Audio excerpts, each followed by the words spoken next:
Este programa é livre para todos os públicos. Que bom nós estarmos reunidos mais uma vez, você e eu, diante da palavra de Deus. E hoje começando uma nova carta do apóstolo Paulo. Primeira carta de Paulo aos Tessalonicenses. Vamos adentrar o mistério de Deus revelado nessa carta, que vai provocar o nosso coração também num caminho espiritual, num caminho de conversão, num caminho de esperança, naquele que há de vir, o Senhor. É o programa Bíblia no meu dia a dia. Para que a gente compreenda a palavra, aplique a palavra no nosso dia a dia, vamos suplicar o dom do Espírito Santo para que Ele nos conduza no nosso estudo bíblico hoje. Em nome do Pai, do Filho e do Espírito Santo. Amém. Vinde, Espírito Santo, enchei os corações dos vossos fiéis e acendei neles o fogo do vosso amor. Enviai o vosso Espírito e tudo será criado e renovareis a face da terra. Oremos. Ó Deus, que instruíste os corações dos vossos fiéis com a luz do Espírito Santo, fazei que apreciemos retamente todas as coisas segundo o mesmo Espírito e gozemos sempre da sua consolação por Cristo Senhor nosso. Amém. Quero convidar você a pegar a sua Bíblia, o seu caderno de estudos bíblicos. Nós vamos começar a meditar numa nova carta do apóstolo Paulo. É a primeira carta aos Tessalonicenses. Então, anota aí, 1 Tessalonicenses, capítulo 1, versículos de 1 a 10. Nós vamos ler todo o capítulo 1.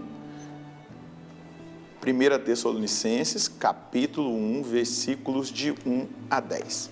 Vou dar alguns pontos importantes para a gente perceber o intuito dessa carta. Vale a pena já começar dizendo que é uma carta pastoral, ou seja, ela vem do coração do pastor para as suas ovelhas. Possivelmente ela foi escrita no final do inverno do ano 50 depois de Cristo ou no início de 51 depois de Cristo. Essa é a possível data que Paulo escreve essa carta. Junto com ele, os seus companheiros Silvano e Timóteo. Por isso que muitas vezes ele vai falar, na terceira pessoa, nós. Não é? Tessalônica, ela era uma cidade muito agitada, porque tinha uma realidade de comércio muito intensa. Ela foi fundada no ano de 326 a.C.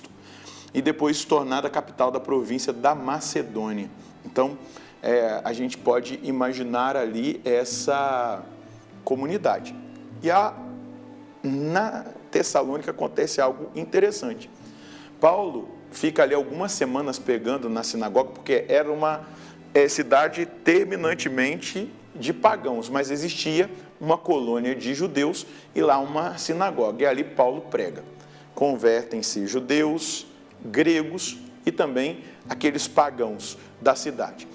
É tão intensa a força de Deus ali que a perseguição vem também de uma forma intensa e Paulo, junto com Timóteo e Silvano, precisam abandoná-los, precisa sair da comunidade. E ele escreve essa carta para o fortalecimento dos tempos difíceis que logo se seguiram à saída de Paulo, porque eles passaram a perseguir também os Tessalonicenses, né? É uma carta que vai gerar encorajamento, vai chamá-los a serem castos, caridosos, vai trazer consolo para os enlutados, mostrando a realidade da ressurreição, mas também doutrinariamente Paulo vai trabalhar a escatologia, o ensino relacionado aos fins dos tempos, mostrando que tudo deve ser vivido com amor e com santidade. E uma coisa importante, é o primeiro escrito do Novo Testamento. Não foram os evangelhos que foram escritos por primeiro, foi essa carta aos Tessalonicenses. Então vamos mergulhar nela e saborear tudo aquilo que o apóstolo vai nos revelar. Vamos lá, versículo 1 do capítulo 1. Paulo, Silvano e Timóteo, a igreja dos Tessalonicenses, reunida em Deus Pai e no Senhor Jesus Cristo, para vós graça e paz. Damos sempre graças a Deus por todos vós, lembrando-nos de vós em nossas orações.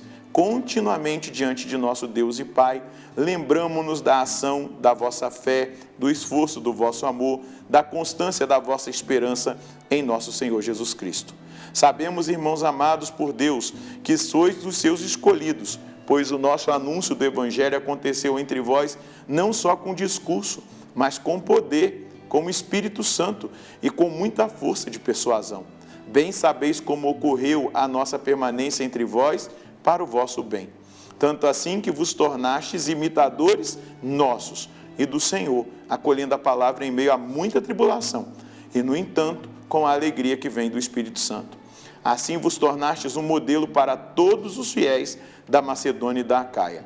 Na verdade, partindo de vós, a palavra do Senhor não ecoou somente na Macedônia e na Acaia, mas a vossa fé em Deus se propagou tão bem por toda a parte que mais não precisamos falar, pois todos contam como fomos recebidos por vós e como, virando as costas aos ídolos, vos voltastes para o Deus vivo e verdadeiro e vos pusestes ao seu serviço, na espera do seu Filho Jesus, que ele ressuscitou dentre os mortos e que virá dos céus para vos arrancar da ira que vem vindo. Veja só, e a gente vai perceber nessa primeira carta aos Tessalonicenses que em cada capítulo Paulo vai falar da escatologia, da vinda gloriosa do Senhor. Não como algo terrível ou que nós devemos temer, mas a partir daqueles que vivem no amor e na santidade, é um tempo de esperança e de alegria. E é assim que nós devemos esperar a vinda do Senhor. Então vamos aqui mergulhar um pouquinho nesse primeiro capítulo. Paulo está elogiando, dando graças e dizendo que está totalmente junto com Silvano e Timóteo, comprometido em orar pela comunidade de Tessalônica. Mas ele está edificado exatamente pela perseverança deles em meio à tribulação, em meio à perseguição, em meio aos sofrimentos que decorreram logo após o anúncio do Evangelho. Tanto para Paulo, depois Paulo teve muita dificuldade até para permanecer na Bereia, onde ele foi anunciar também a boa notícia, porque a eficácia, como ele vai dizer aqui, o discurso, a pregação do Evangelho, aconteceu entre vós, não só com discurso, mas com poder, com o Espírito Santo, com muita força de persuasão. Então, as conversões foram radicais. Eles abandonaram a idolatria, eles abandonaram as práticas pagãs e eles se voltaram totalmente para Cristo. E aí Paulo vai dizer, vocês se tornaram nossos imitadores e imitadores do Senhor, acolhendo a palavra em meio a muita tribulação e, no entanto, com a alegria que vem do Espírito Santo. Os tempos são maus, nós estamos vivendo em tempos difíceis. E essa carta serve muito para nós hoje, para que nós também, na força do Espírito, permaneçamos alegres, para que nós vivamos um cristianismo no século 21, enraizado realmente em Cristo, firmados na palavra e na doutrina da igreja, e que nós viremos as costas para o neopaganismo, para a idolatria dos tempos presentes, a idolatria do materialismo, do hedonismo, a idolatria das ideologias.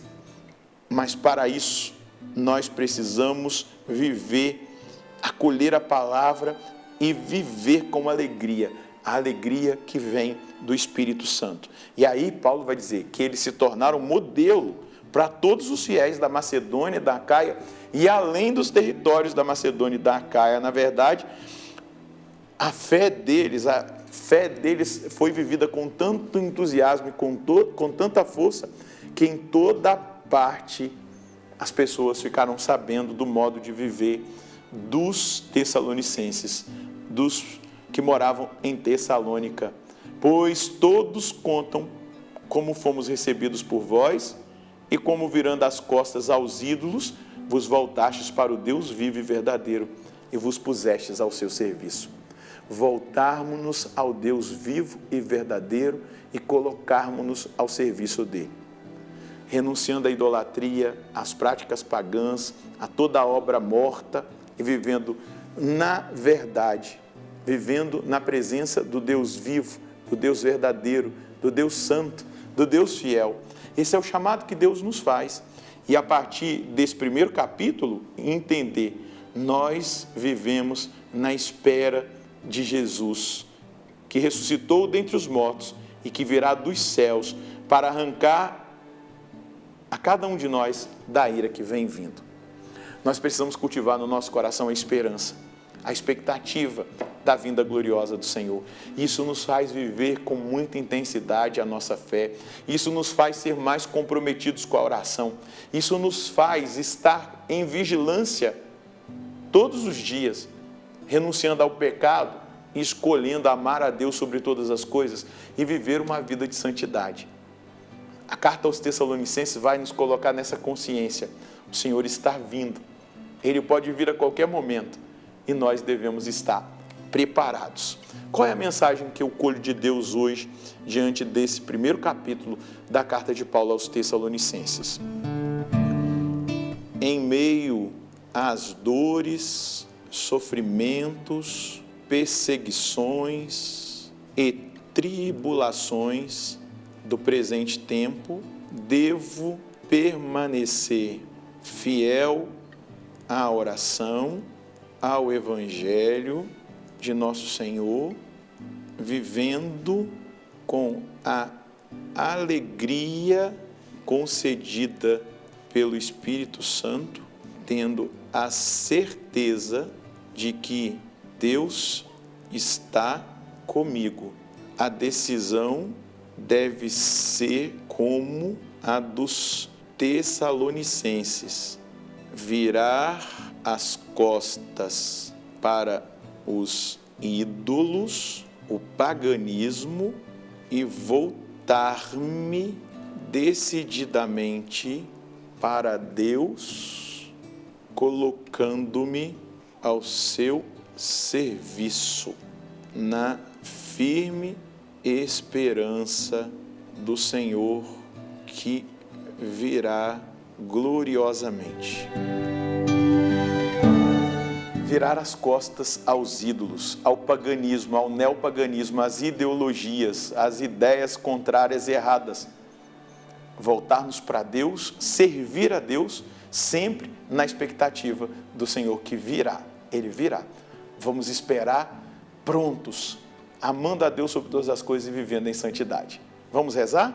Senhor, muito obrigado. Obrigado por essa palavra de início da carta aos Tessalonicenses, que nos dá esperança, alegria e principalmente nos provoca uma abertura grandiosa à ação do Espírito Santo na nossa vida. Como os Tessalonicenses, eu quero dizer ao Senhor que eu quero virar as minhas costas aos ídolos, à idolatria, quero virar as minhas costas para o paganismo, para tudo aquilo que é pagão e voltar-me para o Senhor, Deus vivo e verdadeiro. E quero servir com mais alegria ainda, na esperança do dia feliz da sua vinda gloriosa. Faz com que o meu coração se alegre, se entusiasme a partir dessa palavra e que eu viva cotidianamente a expectativa da vinda gloriosa do Senhor. Me ajuda, Senhor, a viver nessa esperança, me ajuda a viver nessa expectativa, me ajuda a fazer a vontade do Senhor, vivendo esse amor a Ti, acima de todas as coisas e de todos, mas também, Senhor Deus, vivendo constantemente nessa vigilância, preparado em santidade para o Senhor, que virá, e virá em breve. Muito obrigado, Senhor, por essa grande graça, por esse grande dom que é essa palavra para a minha vida no dia de hoje. Muito obrigado, Senhor. Nós precisamos entender que a dinâmica da carta aos Tessalonicenses, a primeira, é uma dinâmica de consolação, de fortalecimento, de reafirmação da fé dos Tessalonicenses, mas também uma formação dentro da dinâmica da escatologia, da realidade dos fins dos tempos. E como nós devemos viver os momentos difíceis, de tribulação, de perseguição, vivendo na fidelidade a Deus, no serviço a Deus e aos irmãos, e buscando amá-lo acima de tudo. Isso nos dá a base da vivência da santidade. Que Deus te encoraje a partir desse estudo bíblico a viver dessa maneira. Deus abençoe você e a sua família. Nós nos encontraremos no próximo programa, se Deus quiser. No nome do Pai, do Filho e do Espírito Santo. Amém.